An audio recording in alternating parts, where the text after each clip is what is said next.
Hello, everyone. Today, I have a special guest, one that I've just been excited and anxious to do this episode and podcast with because she has a lot of valuable and timeless information to share with everyone, especially the Black community, especially regarding Black motherhood. And today she's going to discuss how motherhood has been for her, veganism, and breastfeeding. And I think it's just so significant, the information that she has to share, because these three things, and when it comes to the Black community and women, it's we fallen short, and as a whole, in majority, even though I've definitely seen these things rise within our community, but I just want to join forces with her so that she can share just what it means to her. So I have Tasha with us today, and I'm so excited. I'm going to hand the floor over to you and start off by just asking this vague question. How has motherhood been for you? Yes, so motherhood has been like really transforming, like in so many ways. Like there's so many like different layers that I'm still, revealing, because I'm a mother of two babies under 5. So again, still got a long road. The mother job is never done. So yeah, motherhood is very like transforming, like from postpartum to, just establishing a routine, just making sure you still have enough, juice in the cup for yourself, you know what I mean? Getting, still getting a little sexy time in. So like motherhood is so multi-layered for me. But it has been one of the best experiences of my life, just becoming a mother, learning so much, just from the point to where, I found out I was pregnant up until I gave birth. And even now, it's not all, peaches and cream. Like it's not easy all the time. It can get challenging, and it's like you have to be able to acknowledge and recognize where you're falling short, and it's a lot. What about you though, Chelsea? Like, how has motherhood been for you? And how have you, what have you learned so far? I totally agree. All of that and more. I guess it showed me, I know a lot of times we talk about shadow work and inner child healing, all of that, because I recognize how things come up and how my parents handle things with me versus how when it come up in, with my child, how I'm handling with them. So it's kind of a reminder at every corner kind of that inner child. And especially since we're trying to be, most of us, a lot of us are trying to be the person that we needed when we were younger. So that's a lot of pressure. And I don't know, I don't want to speak for other people, but that's definitely something that I didn't all the way look at before deciding to have my baby. Of course, I'm thinking like, it's a difference when you have an idea of it versus you actually experiencing it. It's a 24/7 thing. Like you can't drop this, your kid off to somebody else. Like you come home to this kid, you wake up to this kid. I mean, it's 24/7. And my biggest thing that I want to push out to other people before they decide to have a child is to make sure that you're healed within yourself and that that your own mental health and that you're prepared to put your own mental health at the forefront. So yeah, like you said, everything and more transformative. I'm a whole new woman. I'm a whole new person. I don't look at the world the same. I used to be extremely pessimistic, but one thing I'm learning is my child deserves to have a a happy mom. He deserves to be able to see the world in a good light, because I'm gonna be real with you. I always have it. I'm just now getting around 4 years postpartum almost. My son will be 4 in a couple months of I can be safe in the world. I can look at the world in a positive light. I can be happy. I can live a good life. You know what I mean? This is new to me. So I definitely wish that was the toughest thing for me, honestly. Healing my triggers and traumas, so when I'm faced with similar, instances with him, I know how to handle it in a regulated emotional state. I'll say that. Wow, yes. I definitely, oh my God, I definitely agree.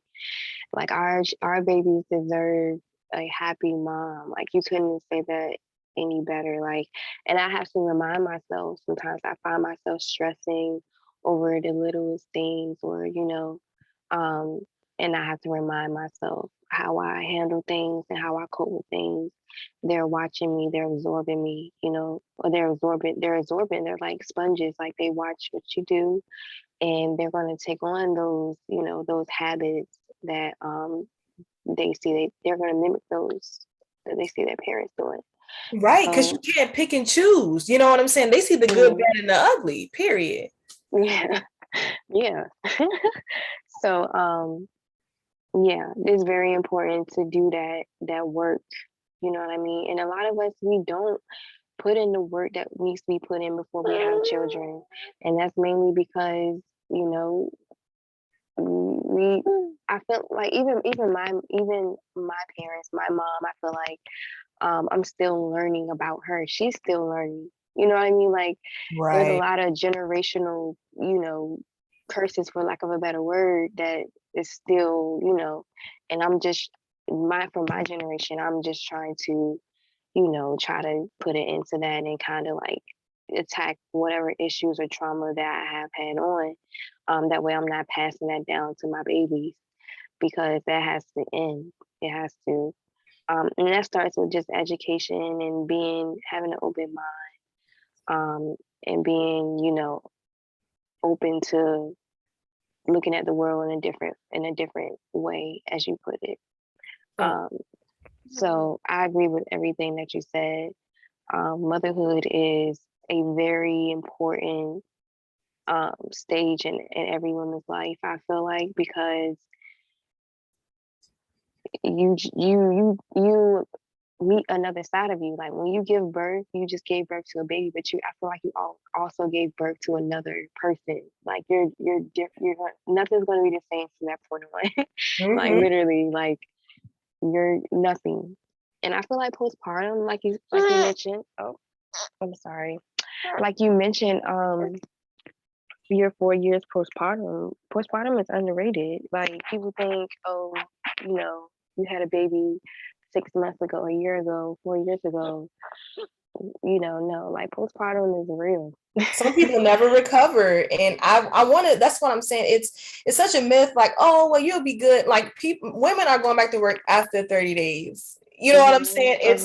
It's so bizarre to me, and I just wish that systems were put into place where that wasn't the case.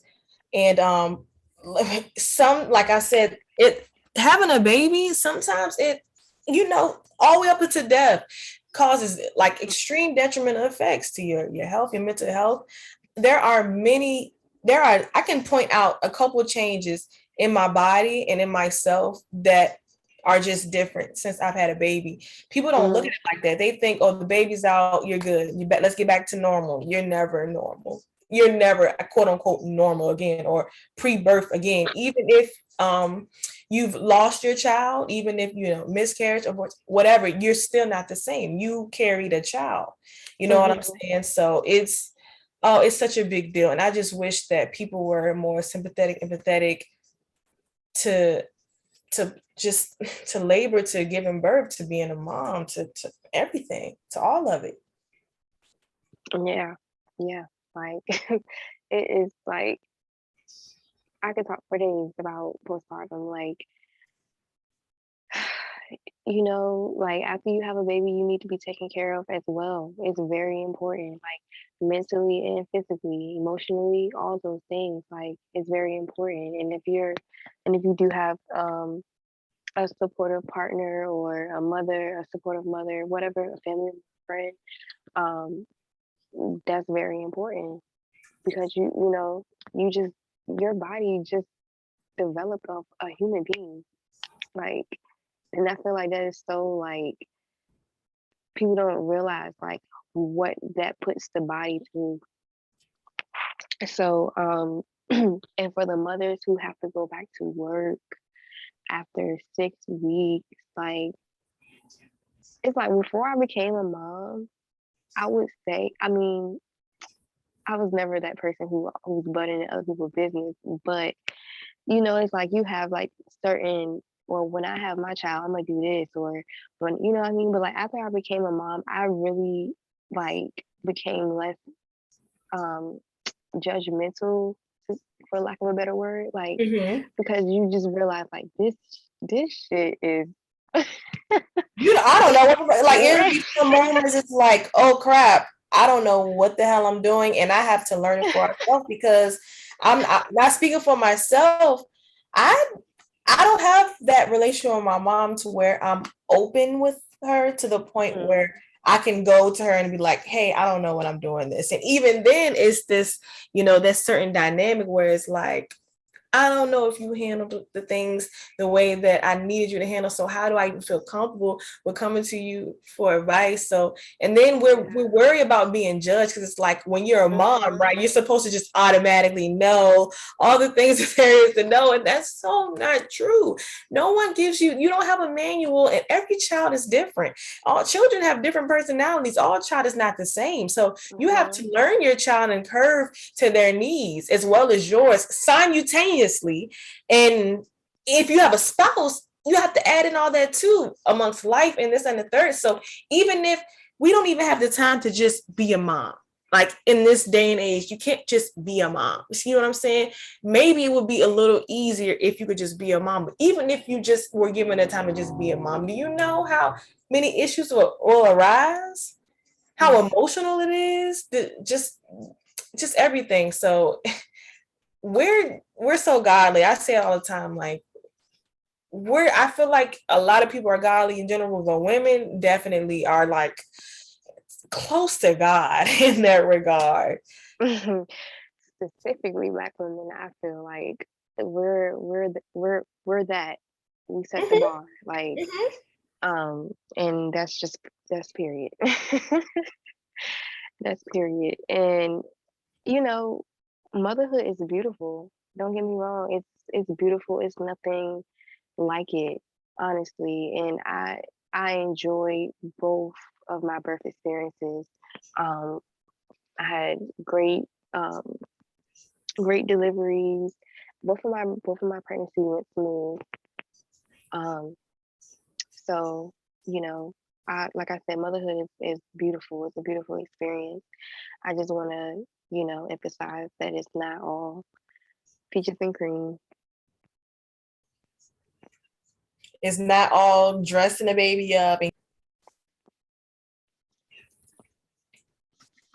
yeah, like you were saying, it's definitely not all peaches and cream. There are moments where any good mother, my opinion, where you feel like you're failing, or you reflect on the day and it's like I could have did more, but you really at the end of the day you did the best that you could. I truly believe that. Yeah, yeah. Like, and when you bring up the point about not feeling comfortable, going to your mother, to ask for advice, and that just goes back to like um, kind of like us dealing with our childhood traumas, like, because that goes hand in hand. It's like, okay, I don't agree with certain things or how my mother handles certain things with me. So that makes me feel uncomfortable um, going to her, asking her how to handle this situation with my child. Like, it's not a level of trust there. And it's like we have to make sure that, we're not, we're we're setting ourselves up to where our children feel comfortable coming to us. Because I have a similar experience. Like I want my children to feel comfortable coming to me about anything. You know what I mean? Anything. Correct. And like that's all I want is them to be able to just, you know, feel comfortable coming to me about anything, no matter how uncomfortable the conversation may be. That's like, oh my God, that's so important to me. So it's crazy how like you bring that point up because that's very important. It's A a lot of great, excuse me. It's no, you're great fine. emptiness inside Mhm. when you don't have that lack of support. And that's Mhm. it. That's a part of mental health. You need support. I don't care when nobody says you need support, just like you need a break and you need me time. You know what I'm saying? You're still an individual too. So it's definitely all about balance. But I will say that I've talked, I've been individual therapy, as most of my viewers know, and marriage therapy, because I'm just like, I want all the help that I can get to be the best that I can be, because it means so much to me, my mental health and the mental health of my family and those that surround me. And it's always meant a lot to me to be a good example to others. Even when I've fallen short, I came back and I, got my shit together, took initiative, took accountability for my actions and in my wrongdoings, and I tried to turn around. I've even sent out apology text to people. Just, I don't care if they don't reply. I don't care if, you know what I mean? Because that's how important it is to me. And it, like you said, not we know, growing up, that's the worst thing that could one of the worst things that could happen to a child is them not have emotional support, because Mm. you don't have that strong emotional support. You end up going out and seeking negative people and experiences. You know what I'm saying? Mhm. Because really, to sum it up, you can't, how can you do something that you don't know how to do? Like, how do you learn how to do something you know how to do? That is so tough. And then I guess I can express or add on the importance of like our intuition and listening to ourselves. And by us not being able to confide in an adults around us, it kind of backfired on ourselves and put in a place of mindset that we aren't to trust ourselves. Like, a lot of us were raised to not trust ourselves. Oh, we feel that we should do this, we feel this, we do that, and then we getting shot down. A lot of our ideas getting shot down, just all our creativity, everything just getting shot down because, hey, this is not what they're doing. So it has to be incorrect. But yeah, I'm gonna let you speak on that. Yeah. I love how you put that. It's like we're taught not to trust ourselves. Mm-hmm. We're women in general, we're born with a natural intuition. Like our womb literally is our intuition, I feel like.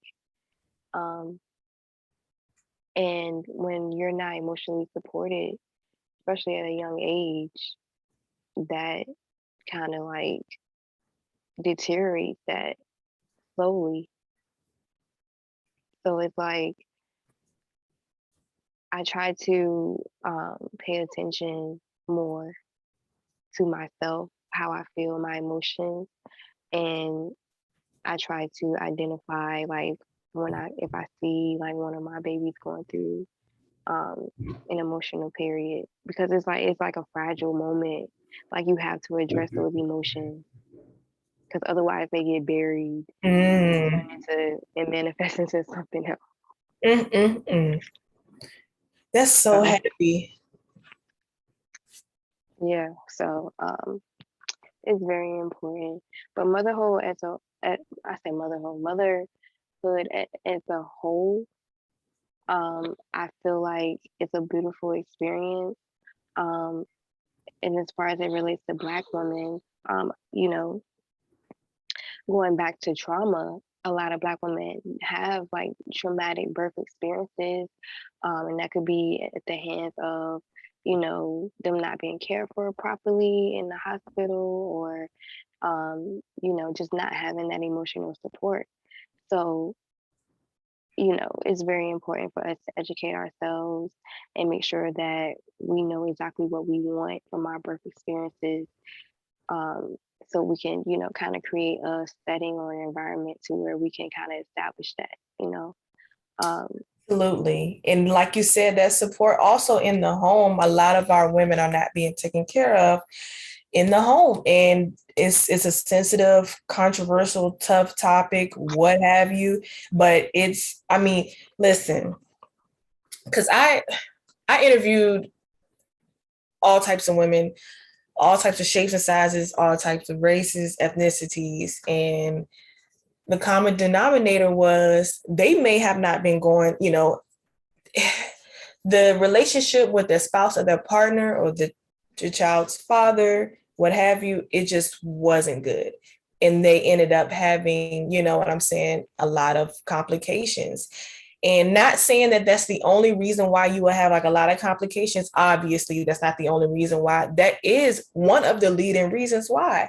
And I think it's important that, that's should we even go down this rabbit hole? It's important that you have a strong partner there by your side. It's not mm, optional, not optional. Even if you don't have a partner, a strong someone that can possibly be in the home with you to look after you, to make sure that you're doing your stretches, your massages, all the things that come with having a easier birth. I'm not going to say that it's easy and painless and whatever, even though there are some births that are easy and painless.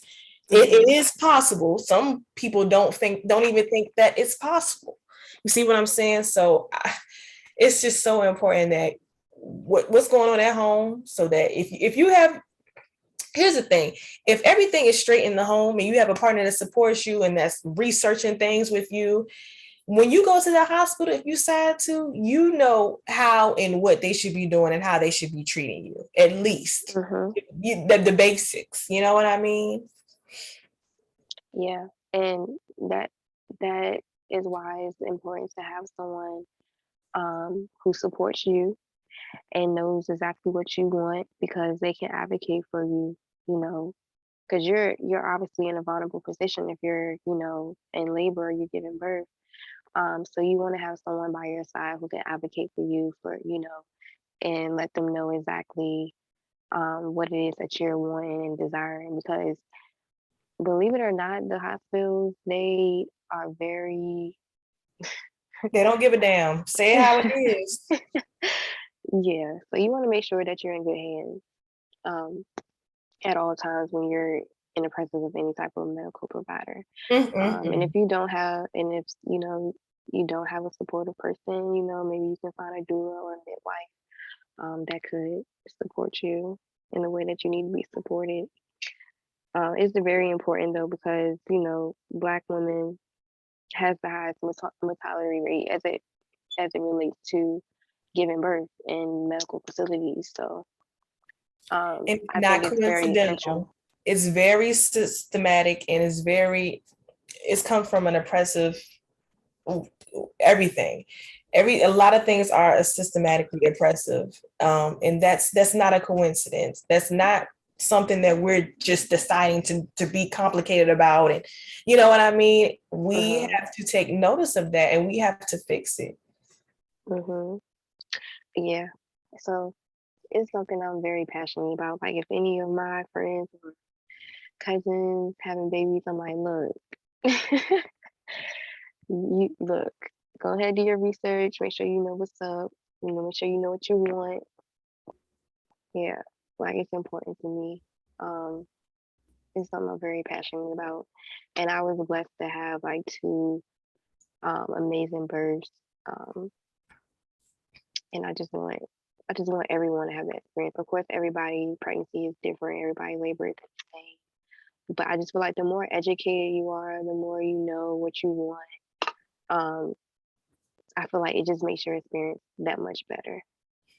Absolutely. And make sure that, because you can also you can be underwhelmed or overwhelmed. You could go underboard and overboard with it. Have some balance. I was the type that Every day I was looking something up. No, me I was too. I looking was something up obsessed. every week. I was looking something up. It did get a lot better as I, reached the end. I wasn't so obsessive, but I had a birth plan typed up when I went to the hospital. I'm like, you're not, my baby's not getting no vaccinations, this and that, this and that, this. And that's another whole controversial topic that people Yeah.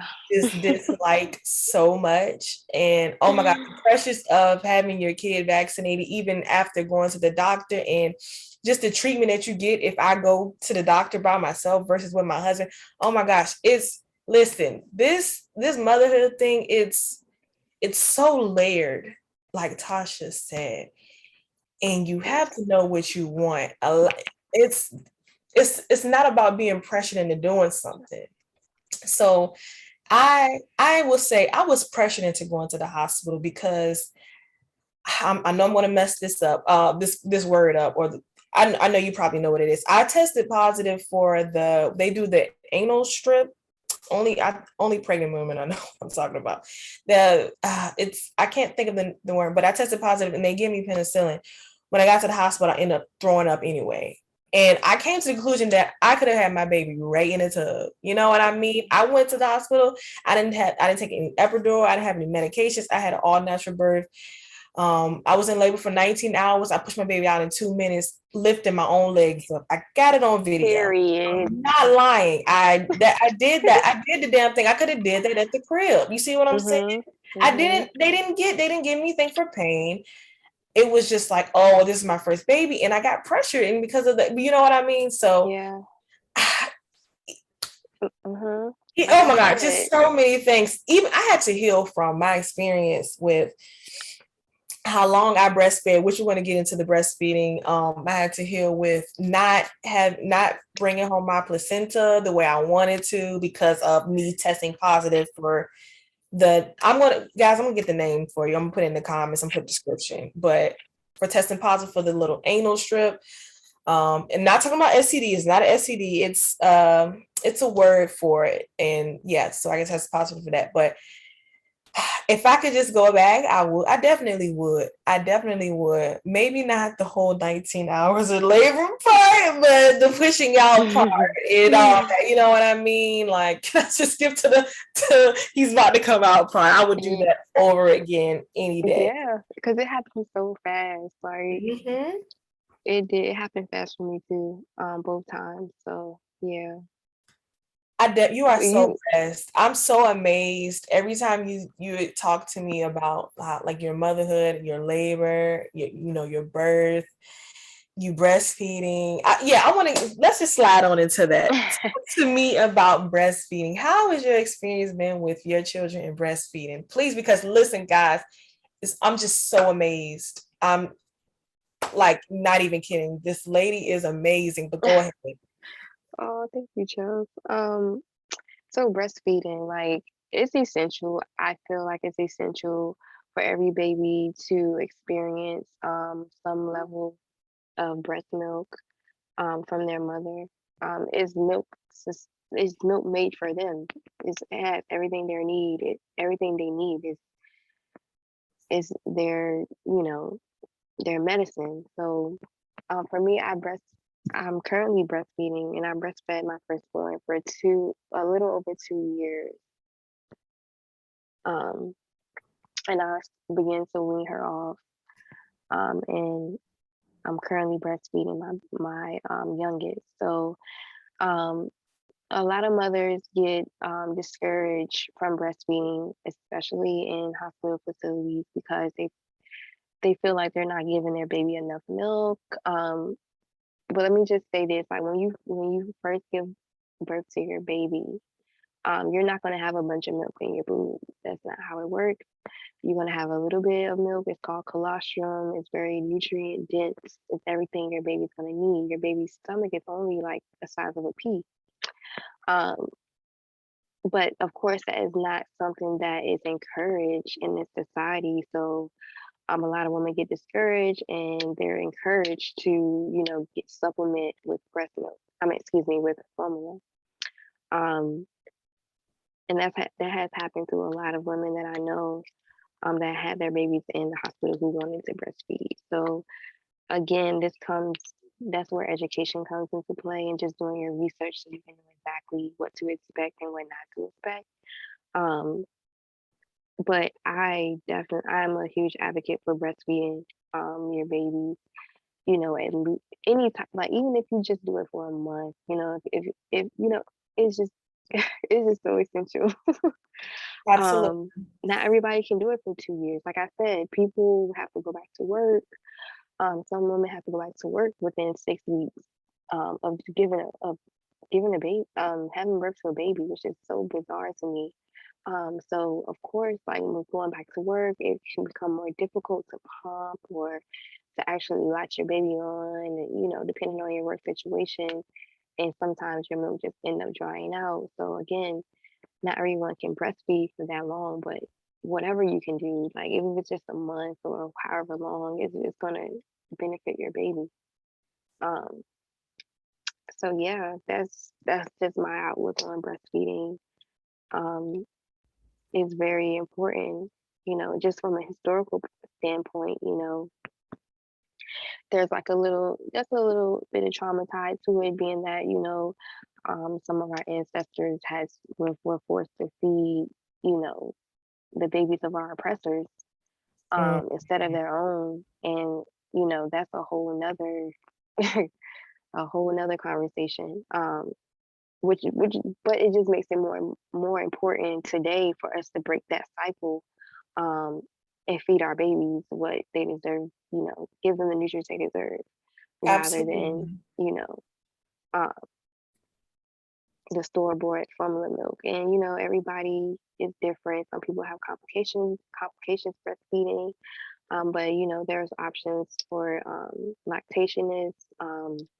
They have breast milk banks, and I don't know how some people feel about those, but yeah, that's pretty much my outlook on breastfeeding. I'm a breastfeeding advocate as well. What about you, Joe? Absolutely. Oh, you know it. You know it. We're there with it. But time is nearing and I want to get on to veganism. We could talk about motherhood, breastfeeding, all of this all day, but I want Hmm. the people to know, this vital information about veganism, how you feel about it.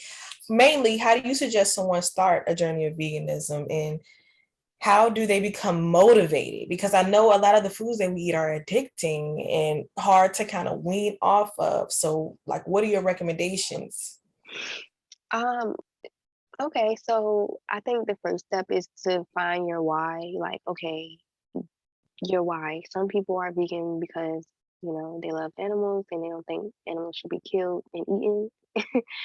And others, are vegan or, because they, for strictly for health reasons, or some people it's for both. So whatever your why is really going to be your motivation. Everything is mental, and it's not hard. Like I come from a town where there's a factory that kills pigs, and I come from a family that likes pork. So it's deeply embedded. Like, so you have to realize that it's mental, and you have to realize that it takes discipline to actually be like, okay, I want to live past 50. I mean, because like the American standard diet is killing us, honestly, and it has been killing us for a while. So you just have to find your why, and commit to it. For me, I went vegan back in 2018, and my motivation was due to a miscarriage that I had. Um, and I was just like, I was just convinced that it was my fault. It was something I did. Of course, it was not my fault. Miscarriages happen, but that was just my extra push. I had already been researching and looking into veganism, and considering it, but that was just like the thing that kind of just like, okay, I'm about to do this. So I did meatless May, and since then, I've been vegan, just learning and exploring and experimenting, because it's not easy and it's not cheap either. So, um, yeah. Yeah, that's pretty much, and veganism is overrated and underrated at the same time, I think, because there's so many like vegan products on the market. That are trash, overly Yeah. processed, have a lot of junk, unneeded junk in it. I mean, it's Yeah. crazy. And that's Yeah. how it goes. Once one thing becomes popular, it becomes a trend, everybody gets their hands on it. It's like a wrap. Mhm. When something becomes mainstream, almost it's a wrap, you know what I mean? That's unfortunate, but definitely, like I say, like don't just go all in, like cold turkey, like definitely Mhm. be Mhm. yourself. I am that wiener. I am a wiener to veganism. Like for the most part, I am vegan, but I may slip up. But I just began Mhm. my vegan journey. Like I wasn't like Tasha. What started years ago. This is just started for me like last summer. So, and I went hard and I was just eating like drinking like smoothies and I was like, oh, this isn't fun. You know what I'm saying? So definitely I had to start. I had to just do research, learn new things, try different recipes. It's almost like learning how to cook again. You know what I'm saying? So, Yeah. but I'm just I'm so glad to have finally gotten this conversation out with you. There will be plenty more conversations. We just really, it's just the tip of the iceberg today. I mean, we've talked plenty about this. I mean, so many things outside of the context of today. And I just can't wait for the next time that we have a conversation like this again, because this information, like I said, is so significant to us. And like I said, we're not going to be here forever. We're passing this down. It's going to be our kids here next, and Mhm. we need to be Mhm. passing down the right things, not what we learned, not what was happened before, but something that'll change, something that'll evolve the world to a better place. And I really feel like that's our job as generation, to just keep molding, keep evolving, keep editing, keep amending, until we get it right. So thank you so much for your time. I appreciate your patience. I know we've been trying to get this video out forever. I'm just so glad that we did. I love you, Tasha. Thank you for sharing this information. And I hope that we can do this sometime soon. Thanks for having me, Joe. Anytime. All righty. This was awesome. And we'll be seeing you guys next time.